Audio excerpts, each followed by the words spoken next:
Hello and welcome back to the Zekko Football Channel. Newcastle have continued their clever transfer business by adding Tino Livramento to their team. And today we're going to talk about him and discuss how he will improve this Newcastle United side. If you are new to the channel, please make sure that you subscribe, you like the video and turn on those notifications. But now, let's discuss how Tino Livramento improves Newcastle United.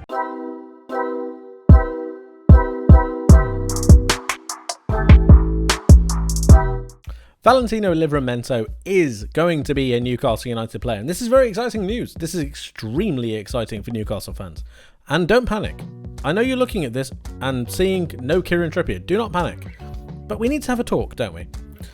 I think Eddie Howe has finally realised that Kieran Trippier is not going to be around for all too much longer.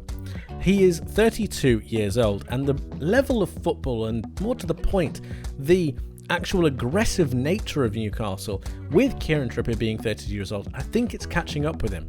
I've been seeing some Newcastle pre-season games and Kieran Trippier has been far more subdued in these matches, more up making a back three with the rest of his back line, allowing the left back to really go forwards, and I think this is to preserve Kieran Trippier's legs.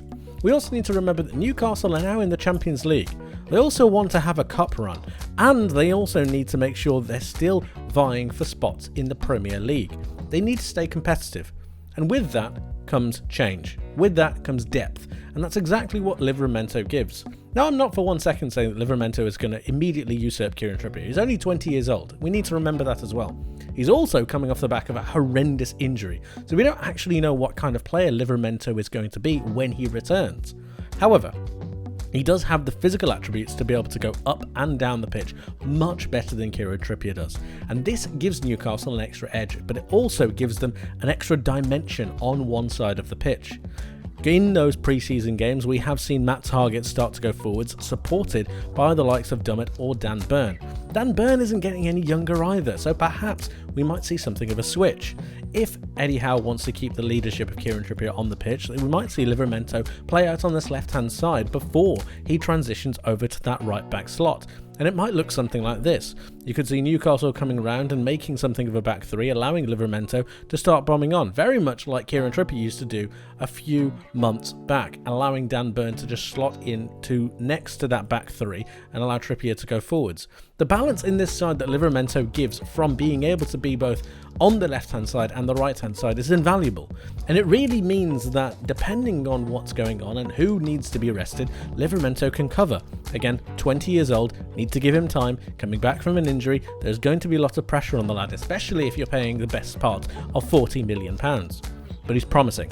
He's got a lot to give, and I believe that in this Newcastle side, where I think they're going to start transitioning into a different form of play, I think Livramento, with the statistics that he's got and the ability and the physical awareness of where he is on the pitch, I think he can offer so much more. And then there are the changes in formation that Newcastle could have going forwards. Let's take a look. Let's take a look at Tino Livramento's season heat map from the 21-22 season. It was essentially the last season that he played before his injury, and when you look at the heat map, you can see some very interesting things. The main point being around how much he drifted in field. His comfortability about drifting inside leads me to believe that there could be a different role for him. And then it got me thinking, this could change the way that Newcastle play going forwards. So if we take some of that knowledge of the heat map and apply it to this Newcastle United team, and just try to mess with it a little bit and try to tinker, because I do think that Eddie Howe is going to want to be changing things up. I don't think he's going to want to stay with the same formation or the same setup over and over and over again. So we've got Livramento out on this right hand side. We know he's capable of like drifting inside, and I think that's exactly what Newcastle United could do. I think the central midfielder, whether it's Tonali, whether it's the likes of Bruno Guimaraes, I think Livramento could come and partner them. And then what you're going to see is very much like other teams like Arsenal, like Man City, I think you're going to see the other three defenders just come around the side. This helps out Dan Burn to no end as well, I might add. Kieran Trippier could play this right centre-back role, but I highly doubt it. We could have Dan Burn here. He could be one of the main three centre-backs, and then all of a sudden, you've got Fabian Schär, you've got Botman, and you've got Dan Burn. Three strong, quick centre-backs, well, quick-ish, and they are able to cover the lines that are left by Livramento and the likes of Bruno Guimaraes or Tonali. If you have Guimaraes here, you could have Tonali move up, and in a more defensive slot, what you could end up seeing is something along the lines of a 4-2-3-1. Tonali dropping deeper next to Bruno Guimaraes, and then you could have the likes of a Joe Willock or even perhaps a Joe Linton, depending on how you want to do it. Then, from a more offensive point of view, you could have this player come forwards. Tonali could come and meet them. Livramento comes into the midfield, and we've seen this all before. However, the box that is created in midfield with Livramento as one of the central defensive midfielders just allows Newcastle to be that little bit more free-flowing, but at the same time have that rigidity in the centre of the park to be able to drift passes out wide. We know that we've got Harvey Barnes out of this left-hand side. We know that there's the likely hood of an Anthony Gordon out on this right, or even perhaps Almiron, and then you've got the option of Isak dropping a little bit deeper to help out with the midfield. You need rotation in positions, and I think that the game is starting to evolve faster than a lot of people can keep up with.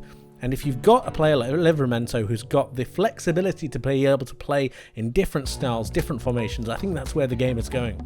I think Eddie Howe understands this and he's ready to bring in a versatile player like Livramento, even with his injury, to be able to embed him in this team so that he has so many different options. Overall, I think it's very easy for people to look at the signing of Livramento and say that it's too much money for a player who's been injured for the best part of one full season, but he's only 20 years old. We need to remember that. He can grow into a new role that's given to him. He needs to be nurtured by Newcastle and then brought forward. He has the physicality to be able to go forwards. He has the physicality to be able to be a good defender. And I do think with his flexibility and his passing and his drifting infield, he might open the door for Newcastle to do something different tactically that wasn't allowed with the likes of Kieran Trippier. We know that they have two main centre midfielders in Tonali and Bruno, and if they have a way of getting both of them in the side while also being fairly defensively rigid and maintain possession, then it's something that they've got to try and do. And being that Livramento is so young, if they can establish him in this position sooner rather than later, then that could sort out Newcastle's midfield for a good 5 years to come, and then drop him back into something of a more traditional right-back role. The game is evolving, as I've said earlier, and the ability to be able to transition to different spaces is going to be more important than ever, and that's what they're paying for. Not necessarily just for a standard right back, but for the ability to play and be able to adapt into different scenarios. And I believe he'll prove invaluable to Newcastle in the season to come. Please let me know your thoughts on Tino Livramento joining Newcastle United. Newcastle fans, I want to hear from you. Get in the comments and let me know how excited you are to have this young right back join your team. Let me know how you're feeling. Please make sure you subscribe to the channel, you like the video, and turn on notifications. I'll see you guys in the next one. Take care.